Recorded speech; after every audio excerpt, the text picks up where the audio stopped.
Hello students, my name is Hitesh Jain and we started our new chapter विद्युत धारा electric current. विद्युत धारा क्या है?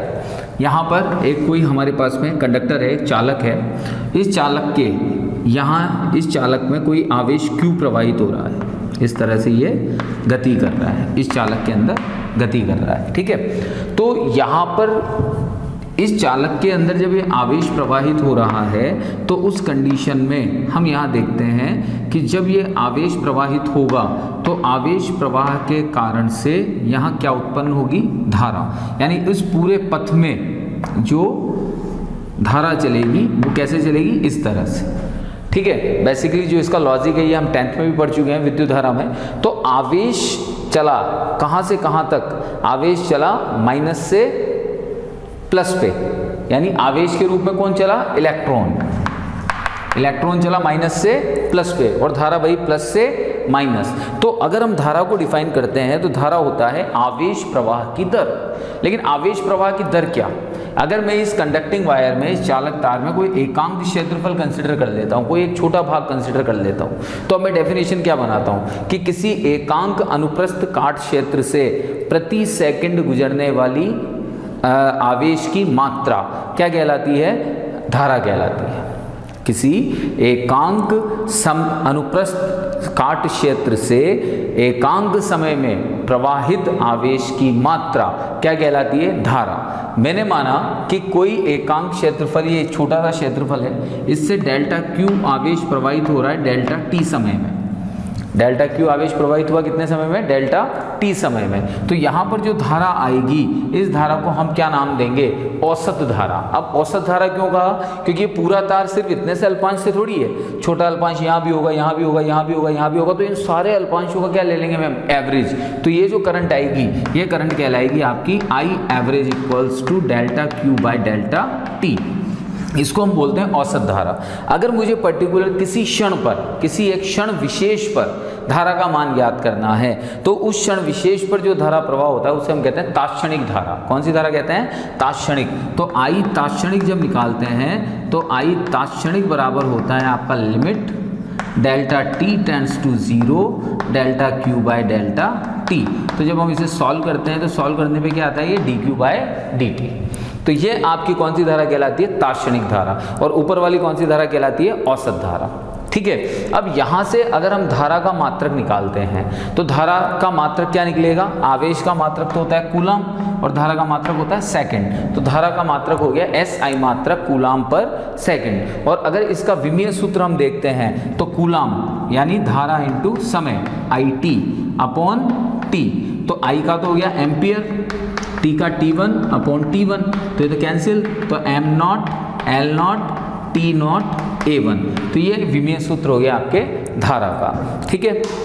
अब अगर हम कुछ विशेष, कुछ स्पेशल पॉइंट्स की बात करते हैं तो हम कहते हैं धारा प्रवाह का मूल कारण क्या है? तो चालकों के अंदर जो धारा प्रवाह होता है वो इलेक्ट्रॉनों के कारण होता है। अलग अलग पदार्थों में धारा प्रवाह का अलग अलग कारण होता है। तो जब हम चालक की बात करते हैं तो चालक प्रवाह में धारा प्रवाह, चालक में धारा प्रवाह इलेक्ट्रॉनों के कारण होता है और इलेक्ट्रॉन सदैव ऋण आवेश से धनावेश की ओर गमन करते हैं, ऋण से धन की ओर चलते हैं और इलेक्ट्रॉनों के विपरीत धारा बहती है, इसलिए धारा की दिशा सदैव धनावेश से ऋणावेश की ओर होती है, ठीक है। और जिन आवेश वाहकों की वजह से ये होती है वो भिन्न भिन्न पदार्थों में भिन्न भिन्न होते हैं। यानी इन आवेश वाहकों का नाम भी भिन्न भिन्न पदार्थों में क्या होता है? भिन्न भिन्न होता है। जैसे हम बात करते हैं धात्विक चालकों की, तो जब हम धात्विक चालक की बात करते हैं तो धात्विक चालक में जो धारा बहेगी वो मुक्त इलेक्ट्रॉनों के कारण बहती है। धात्विक चालकों के अंदर जो आवेश वाहक है, जो धारा प्रवाह करने का काम कर रहा है, वो कौन है? इलेक्ट्रॉन,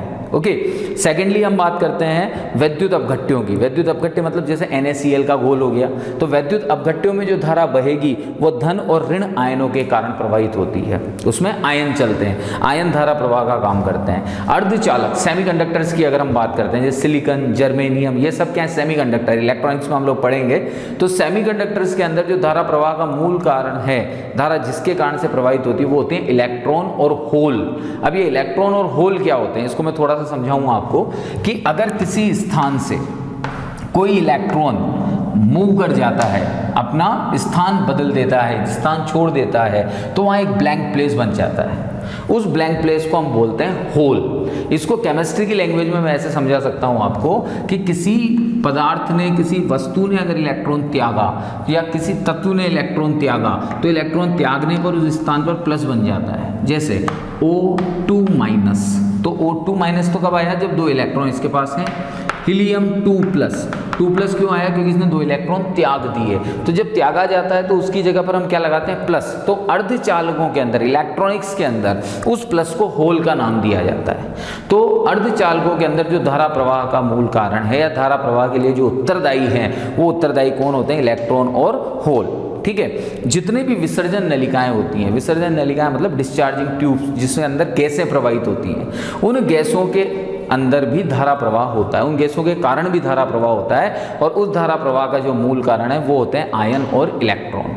यानी उन विसर्जन नलिकाओं के अंदर आयन और इलेक्ट्रॉन होते हैं। जैसे जीनॉन गैस है या जैसे निर्वात नलिका ले ली, उसके अंदर हमने जीनॉन गैस भेज दी, तो वहाँ पर जो विसर्जन होगा, वहाँ पर जो स्पार्किंग होगी, वहाँ पर जो धारा बहेगी, उस धारा के लिए उत्तरदायी जो होंगे वो होंगे आपके इलेक्ट्रॉन और आयन, धनायन।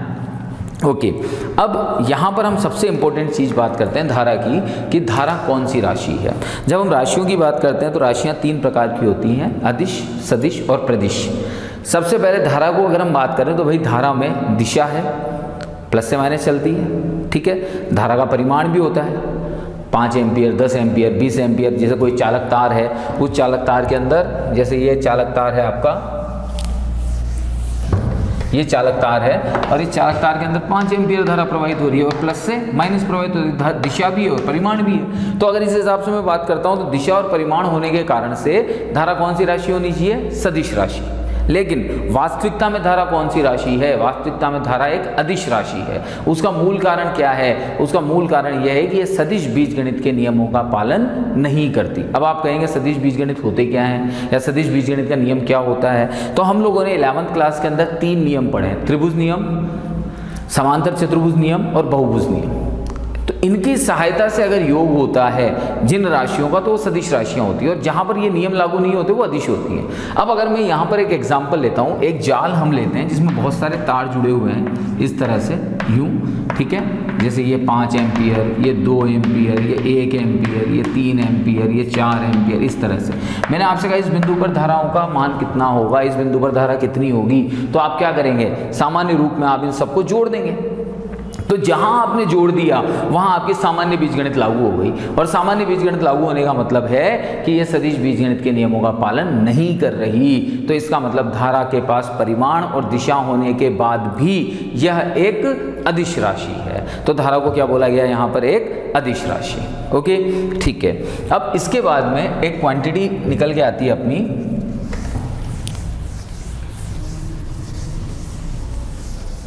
जिसको हम नाम देते हैं धारा घनत्व। वापस वही चीज, घनत्व आ गया। घनत्व आते ही सीधा स्ट्राइक माइंड क्या करता है, आयतन पे, द्रव्यमान बटा आयतन, घनत्व होता है। लेकिन जब धारा घनत्व की बात करते हैं तो धारा एकांक क्षेत्रफल से प्रवाहित होती है। तो हम लोगों ने चैप्टर 1 के अंदर, चैप्टर 2 के अंदर 3 प्रकार के घनत्व पढ़े हैं, रेखीय आवेश घनत्व, पृष्ठीय आवेश घनत्व और आयतनीय आवेश घनत्व। तो यहाँ पर जो ये धारा घनत्व है पृष्ठीय आवेश घनत्व से रिलेटेड है। तो पृष्ठीय आवेश घनत्व क्या होता है, किसी भी एकांक क्षेत्रफल से प्रवाहित होने वाली धारा, पृष्ठीय धारा घनत्व कहलाता है। उसको क्या बोलेंगे हम? पृष्ठीय धारा घनत्व। तो एकांक क्षेत्रफल से प्रवाहित होने वाली धारा धारा घनत्व कहलाती है। हम कहते हैं कि यदि डेल्टा एस क्षेत्रफल से, डेल्टा एस एकांक क्षेत्रफल हो गया, डेल्टा एस क्षेत्रफल से अगर डेल्टा आई धारा प्रवाहित हो रही है तो डेल्टा आई धारा प्रवाहित होने पर इससे जो राशि बनेगी वो आपकी धारा घनत्व जे कहलाएगी। तो धारा घनत्व को हम किससे डिनोट कर रहे हैं? जे से। यानी एकांक क्षेत्रफल से प्रवाहित होने वाली धारा धारा घनत्व कहलाती है। J equals to delta I by delta S. अगर मैं यहाँ पर वही ताक्षणिक धारा निकालता हूँ तो J equals to limit delta S को हम क्या कर देते हैं? स्मॉल कर देते हैं। तो delta I by delta S equals हो जाता है आपका D I by D S. ठीक है भाई, ताक्षणिक धारा हमने यहाँ ताक्षणिक धारा घनत्व हमने निकाल लिया यहाँ पर। J इक्वल्स टू एरिया को स्मॉल एलिमेंट कंसिडर कर लिया, delta S tends to 0, then delta I by delta S equals to D I by D S. तो D I equals to J D S. ठीक है, तो आई equals to समाकलन जे D S. तो यहां से ये कुल धारा निकल गई। ठीक है, यहां पर तो आपने निकाला था J equals to D I by D s और यहां से हमने I की वैल्यू निकाल दी I equals to J D S. तो यहां से हमने धारा का मान I का मान निकाल लिया। अब हम यहां पर ये कह रहे हैं कि मान लीजिए इस तरह से ये कोई धारा घनत्व है और इसमें एक एकांक क्षेत्रफल है ds।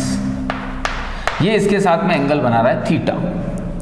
ठीक है, तो इस दिशा में इस ds का कंपोनेंट क्या होगा? इस दिशा में, तो इस दिशा में कंपोनेंट होगा ds का ds cos theta.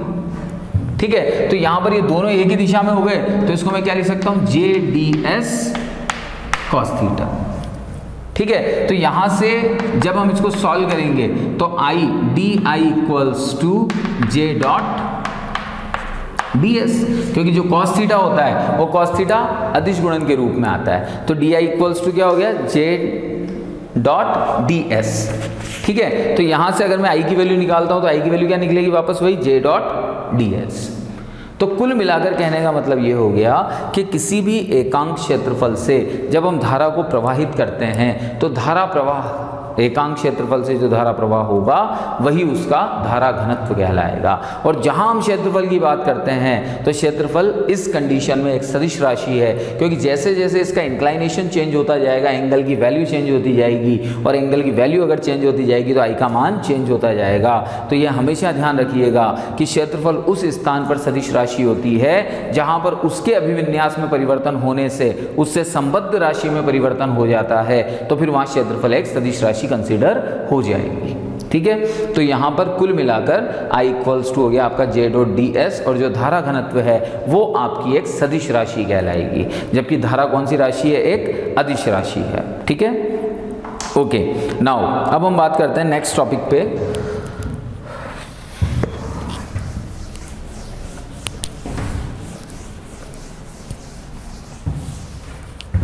Next topic है आपका धात्विक चालकों में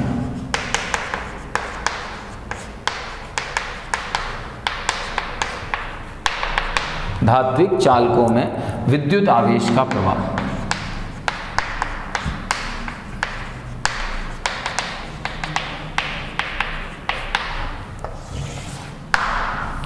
धात्विक चालकों में विद्युत आवेश का प्रवाह। अब जब हम यहाँ पर बात कर रहे हैं धात्विक चालक की, तो चालक की जब हम बात करते हैं तो धात्विक चालक में कोई भी एक परमाणु हमने ले लिया तो परमाणविक संरचना में क्या होता है? परमाणविक संरचना में होते हैं नाभिक और नाभिक के बाहर होते हैं कोश।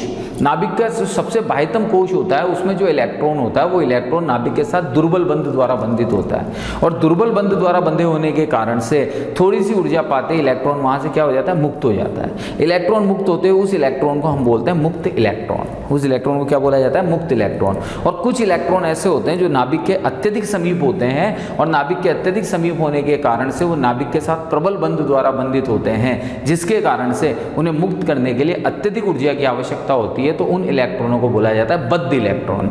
तो एक इलेक्ट्रॉन तो चालक के अंदर मुक्त इलेक्ट्रॉन होता है और एक इलेक्ट्रॉन होता है आपका बद्ध इलेक्ट्रॉन। ओके, यहाँ पर हम बात करते हैं कि जो धातुएं होती है, धातुओं के अंदर मुक्त इलेक्ट्रॉनों की संख्या अत्यधिक होती है, क्योंकि हम कहते ही है धातु किसे कहते हैं, जिसके अंदर इलेक्ट्रॉन मुक्त रूप से विचरण कर सकते हैं। अब जो मुक्त रूप से विचरण करेगा तो मुक्त रूप से विचरण करने वाला तो किधर भी मूव कर सकता है, यादृच्छिक गति है, किसी भी दिशा में जा सकता है। और जब वो किसी भी दिशा में जाएगा तो फिर वहां पर क्या होगा, उसकी टक्करें होगी, ठीक है। और जब इलेक्ट्रॉनों की टक्करें होती हैं तो इलेक्ट्रॉनों की टक्करें होने से क्या उत्पन्न होती है, ऊष्मा उत्पन्न होती है, ऊर्जा उत्पन्न होती है।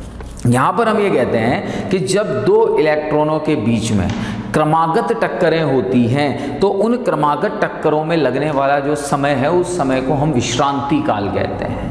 जैसे ये कोई चालक है और इस चालक में बहुत सारे इलेक्ट्रॉन्स हैं, ये इलेक्ट्रॉन मूव करते हैं। अब एक टक्कर इससे हुई, ये जाकर इससे टकरा गया, तो क्रमागत टक्करों के बीच में जो समय लगेगा उस समय को हम क्या कहते हैं, विश्रांति काल कहते हैं। और विश्रांति काल को हम टॉ से रिप्रेजेंट करते हैं। विश्रांति काल को किससे रिप्रेजेंट करते हैं, हम टॉ से रिप्रेजेंट करते हैं। लेकिन अब एक चीज़ और ध्यान दीजिएगा कि क्रमागत टक्करों में इलेक्ट्रॉन की गति जो होती है वो सरल रेखीय होती है। जैसे आपने बिलियर्ड गेम देखा हो, बिलियर्ड गेम में जब स्टिक से बॉल को मारा जाता है तो बॉल जाकर दूसरी बॉल से टकराती है। बॉल कैसी जाती है, एकदम सीधी, सीधी जाकर दूसरी बॉल से टकराएगी, दूसरी बॉल सीधी जाएगी। सीधी से मतलब अगर वो जैसे यूं आई, यूं टकराई, टकराने के बाद वो अगर इसको इधर जाना है तो वो यूं भी गई तो वो सीधा पथ हो गया, फिर उसने तीसरे को टक्कर मारी, वो यूं चली गई। यानी टक्करों का जो पथ होता है वो सरल रेखीय पथ होता है और सरल रेखीय पथ को हम मुक्त पथ कहते हैं। तो जितनी भी टक्करें हो रही हैं अगर उन सब पथों का औसत ले लिया जाए तो फिर उसे माध्य मुक्त पथ कहा जाता है, उसको हम बोलते हैं माध्य मुक्त पथ। तो दो टर्मिनोलॉजी यहाँ पर हम काम में ले रहे हैं कि धातुओं के अंदर अत्यधिक इलेक्ट्रॉन होने के कारण से इलेक्ट्रॉनों के मध्य टक्करें होती हैं और दो क्रमागत टक्करों में होने वाला समय विश्रांति काल कहलाता है। जो टक्करें होती है वो सीधे सरल रेखीय पथ में होती है, इसे हम मुक्त पथ कहते हैं। और इन मुक्त पथों का जो औसत होता है वो औसत माध्य मुक्त पथ कहलाता है। ओके, आगे जब हम बात करते हैं कि किसी भी चालक पर जब हम बाह्य विद्युत क्षेत्र आरोपित करते हैं, जैसे ये कोई चालक वस्तु है, ये चालक वस्तु के अंदर ये इलेक्ट्रॉन्स हैं, जब आप विद्युत क्षेत्र इस पर आरोपित करोगे तो एक चीज़ हमेशा ध्यान रखिएगा कि विद्युत क्षेत्र की दिशा होती है प्लस से माइनस और इलेक्ट्रॉन चलता है माइनस से प्लस। तो बाह्य विद्युत क्षेत्र आरोपित करने पर किसी भी धातु पर इलेक्ट्रॉन जो होगा वो विद्युत क्षेत्र के विपरीत दिशा में गति करेगा, क्योंकि विद्युत क्षेत्र की दिशा है प्लस से माइनस और इलेक्ट्रॉन चल रहा है माइनस से प्लस, तो दोनों की दिशा एक दूसरे के क्या हो गई, विपरीत। विपरीत दिशा में एक बल, विपरीत दिशा में वो एक गति करना शुरू कर देता है, ठीक है। तो कुल मिलाकर यहाँ पर हम बात करें कि इलेक्ट्रॉन तो बहुत सारे हैं, एक इलेक्ट्रॉन की तो बात नहीं कर रहा मैं, चालक के अंदर बहुत सारे इलेक्ट्रॉन है। तो जब इलेक्ट्रॉन कोई यूं जा रहा है, कोई यूं जा रहा है, कोई यूं जा रहा है, कोई यूं जा रहा है और वेग भी सबके अलग अलग होते हैं, तो जब हम बाह्य विद्युत क्षेत्र आरोपित करते हैं तो बाह्य विद्युत क्षेत्र आरोपित करने पर इलेक्ट्रॉन्स उस बाह्य विद्युत क्षेत्र के विपरीत दिशा में आने का प्रयास करते हैं या विपरीत दिशा में आ जाते हैं। जब वो विपरीत दिशा में आते हैं तो उनके विपरीत दिशा में आने के वेग अलग अलग होते हैं, कोई तेजी से आ जाता है और कोई धीरे धीरे आता है। तो उन सारे वेगों का जब औसत लिया जाता है तो उस औसत वेग को हम अपवाह वेग या अपवहन वेग कहते हैं। यानी विद्युत क्षेत्र की उपस्थिति में किसी धात्विक चालक में इलेक्ट्रॉनों के औसत वेग को अपवहन वेग या फिर अपवाह वेग कहते हैं। ओके, तो ये टर्मिनोलॉजी इंपॉर्टेंट है, ये कई बार एग्जाम में पूछ लिया जाता है, अपवहन वेग या अपवाह वेग क्या होता है। तो विद्युत क्षेत्र की उपस्थिति में किसी भी धात्विक चालक में इलेक्ट्रॉन विपरीत दिशा में गति करते हैं और उन इलेक्ट्रॉनों का औसत वेग अपवहन वेग या फिर अपवाह वेग कहलाता है, ठीक है। तो अब नेक्स्ट टॉपिक हम जो उठा रहे हैं वो अपवाह वेग लेते हैं। तो सबसे पहले हम डिफाइन करते हैं अपवाह वेग, ठीक है। इसको हम कहते हैं ड्रिफ्ट वेलोसिटी। वापस हम वही डायग्राम बनाते हैं। एक चालक हमने लिया, इस चालक के अंदर ये इलेक्ट्रॉन्स हैं, एक यूं जा रहा है, एक यूं जा रहा है, एक यूं जा रहा है, एक यूं जा रहा है, और ये मैंने बाह्य विद्युत क्षेत्र आरोपित किया। जैसे ही मैंने बाह्य विद्युत क्षेत्र आरोपित किया तो इन इलेक्ट्रॉन पर विपरीत दिशा में एक बल लगा। विपरीत दिशा में बल लगते ही ये इलेक्ट्रॉन इस तरह से विपरीत दिशा में आना शुरू हो गए। विपरीत दिशा में आना शुरू हो गए तो उस कंडीशन में विपरीत दिशा में ये जिस भी वेग से आए, इन सभी वेगों का जब हमने औसत लिया तो उन वेगों को हमने क्या कहा, अपवाह वेग। तो यहाँ पर जब हम अपवाह वेग को परिभाषित करते हैं तो हम कहते हैं बाह्य विद्युत क्षेत्र की उपस्थिति में चालक में स्थित इलेक्ट्रॉनों का विद्युत क्षेत्र की विपरीत दिशा में औसत वेग अपवाह वेग कहलाता है। वही चीज़ हो गई, क्योंकि अब सपोज ये मान लीजिए ये इलेक्ट्रॉन था, ये v1 वेग से था, ये v2 वेग से था, ये v3 वेग से था। अब इस सारे के सारे आएंगे इधर, कोई कम वेग से कोई ज़्यादा वेग से, तो इन सबका जो औसत वेग होगा v एवरेज होगा, वही v एवरेज आपका कौन सा वेग कहलाएगा? अपवहन वेग कहलाएगा। और अपवहन वेग को हम किससे रिप्रेजेंट करते हैं? vd से। d का मतलब होता है ड्रिफ्ट और v का मतलब होता है वेलोसिटी। तो ड्रिफ्ट वेलोसिटी, इसको हम क्या बोलते हैं? अपवहन वेग। ओके, अब अपवाह वेग और विद्युत क्षेत्र में संबंध क्या होता है? सबसे इंपॉर्टेंट टॉपिक ये चीज़ है कि अपवाह वेग और विद्युत क्षेत्र में संबंध क्या होता है। भाई हमने कह तो दिया कि जब आपने विद्युत क्षेत्र आरोपित कर दिया तो उस कंडीशन में विद्युत क्षेत्र आरोपित करते ही इलेक्ट्रॉन विद्युत क्षेत्र के विपरीत दिशा में जाने लग गए। लेकिन अब अपवाह वेग और विद्युत क्षेत्र में संबंध कैसे निकालें, ये हमें देखना है। तो हम क्या करते हैं? हम ये कहते हैं कि विद्युत क्षेत्र जब हम आरोपित करते हैं किसी भी धातु पर, तो किसी भी धातु पर विद्युत क्षेत्र आरोपित करने पर धातु के प्रत्येक इलेक्ट्रॉन पर एक बल काम करता है। बहुत सिंपल सी बात है कि विद्युत क्षेत्र के अंदर जब कोई आवेश एंटर करेगा तो आवेश पर एक विद्युत बल काम करता है F इक्वल्स टू QE। तो यहाँ भी एक विद्युत बल काम करता है F equals to EE। EE क्यों लिख रहा हूँ मैं यहाँ पर? क्योंकि मेरे पास यहाँ पर आवेश के रूप में इलेक्ट्रॉन है, तो F इक्वल्स टू EE बल यहाँ पर कार्य करता है, जिसके कारण से अब जब बल लगेगा तो बल के कारण से इलेक्ट्रॉन में क्या उत्पन्न होता है? त्वरण। क्योंकि जब भी किसी वस्तु पर बल लगता है तो उसका वेग बदलता है, वेग परिवर्तन होता है, वेग परिवर्तन होता है, त्वरण उत्पन्न होता है। त्वरण कितना उत्पन्न होगा? A इक्वल्स टू F/m, और इसको लिखते हैं F को EE/m। ठीक है, अगर मैं इसे सदिश रूप में लिखता हूं, क्योंकि सदिश रूप त्वरण क्या है? एक सदिश राशि, और विद्युत क्षेत्र भी क्या है? एक सदिश राशि। तो सदिश राशि होती है दिशा बताएगा, तो यहां पर त्वरण A equals to minus EE/m, क्योंकि माइनस का मतलब ये हो गया कि इलेक्ट्रॉन के वेग में जो परिवर्तन होगा, इलेक्ट्रॉन की जो गति होगी वो इस विद्युत क्षेत्र के विपरीत होगी। तो ये ऋणात्मक चिन्ह इसलिए लगाया गया है, ये बता रहा है कि त्वरण और विद्युत क्षेत्र एक दूसरे के विपरीत है। जब तक ये यहाँ पर वेक्टर नहीं था तब तक ये परिमाण को दिखा रहा था, तो परिमाण में दिशा तो आती ही नहीं है, इसलिए उस जगह हमने माइनस काम में नहीं लिया था। तो A इक्वल्स टू हो गया माइनस EE/m। ओके, अब हम यहाँ कह रहे हैं कि प्रारंभिक अवस्था में धातु में से मैंने एक इलेक्ट्रॉन को निकाला, और उस धातु के इलेक्ट्रॉन का जो प्रारंभिक वेग था वो मैंने माना u, स्मॉल u। प्रारंभिक वेग को u से रिप्रेजेंट करते हैं। तो एक इलेक्ट्रॉन मैंने लिया जिसका प्रारंभिक वेग u है, और आगामी टक्कर मतलब आगे वाली टक्कर से तुरंत पहले उसका समय कितना था? t। यानी आगामी टक्कर से मतलब क्या हुई? ये इलेक्ट्रॉन, ये इलेक्ट्रॉन, ये इलेक्ट्रॉन, ये इससे टकराया, और इससे टक्कर होने से पहले ये वाला जो समय था ये कितना था? t। मतलब इससे इसकी टक्कर का समय था t। तो आगामी टक्कर से पूर्व समय कितना था इसका? t, ये हमने मान लिया। और इसका वेग कितना था? जिस वेग से इससे टकराया वो था v। ठीक है, वापस समझा रहा हूं कि प्रारंभिक अवस्था में इस इलेक्ट्रॉन का प्रारंभिक वेग था u वेग से ये चला और इससे टकराया, तो ये टकराते ही आगे जाएगा, आगे जाकर ये किसी दूसरे से टक्कर करेगा, तो आगामी टक्कर से पूर्व ये समय कितना था? t, और आगामी टक्कर करने वाला वेग कितना था इसका? v। यानी ये तो हो गया अंतिम वेग, ये इसका प्रारंभिक वेग, और ये बीच का समय। तो यहाँ पर फिर हम लिखते हैं v equals to u plus AT। प्रथम इक्वेशन लिख दी, प्रथम समीकरण लिख दी हमने ये। ठीक है, गति की v equals to u plus AT। A की वैल्यू मेरे पास है तो u minus EE/m into t। ठीक है, वेक्टर फॉर्म लगा दी। हमने कहा प्रारंभिक वेग u कितना है? 0। प्रारंभिक वेग u क्या ले लिया मैंने? 0। तो v इक्वल्स क्या बचा मेरे पास में? Minus EE/m into t। ठीक, अब यहाँ ये सिर्फ एक इलेक्ट्रॉन की बात कर रहे हैं, लेकिन धातुओं में बहुत सारे इलेक्ट्रॉन होते हैं, तो बहुत सारे इलेक्ट्रॉन होंगे तो फिर मुझे क्या लेना पड़ेगा? इनका एवरेज लेना पड़ेगा। अगर मैं इनका एवरेज लेता हूँ तो उस कंडीशन में यहाँ पर average of v equals to minus EE/m average of t। तो ये एवरेज t औसत समय किसके बराबर होता है? विश्रांति काल के। तो v equals to minus EE/m into tau. V equals to minus EE/m into tau.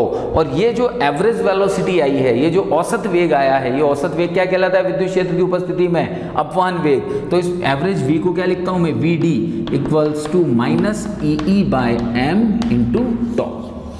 तो ये किस किस में संबंध आ गया, ये अपवहन वेग और विद्युत क्षेत्र में संबंध आपके सामने आ गया। अगर मैं इसको परिमाण में लिखता हूँ, परिमाण के रूप में लिखता हूँ, तो यहाँ से माइनस साइन हट जाएगा। लेकिन अब ये अपवहन वेग न रहकर क्या बन जाएगी, अपवहन चाल, क्योंकि चाल और वेग में अंतर किसका होता है, सिर्फ दिशा का।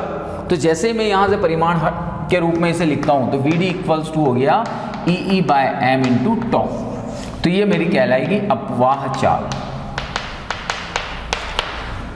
इसको हम बोलते हैं अपवाह चाल। तो ये संबंध किस किस के बीच में आ गया आपका, ये संबंध आ गया आपका अपवहन वेग और विद्युत क्षेत्र की तीव्रता में। ठीक है, अब नेक्स्ट टॉपिक जो हम यहां से उठाते हैं वो कहलाता है आपका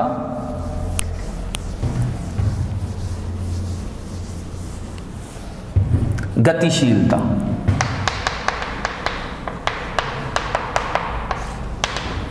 गतिशीलता मतलब मोबिलिटी।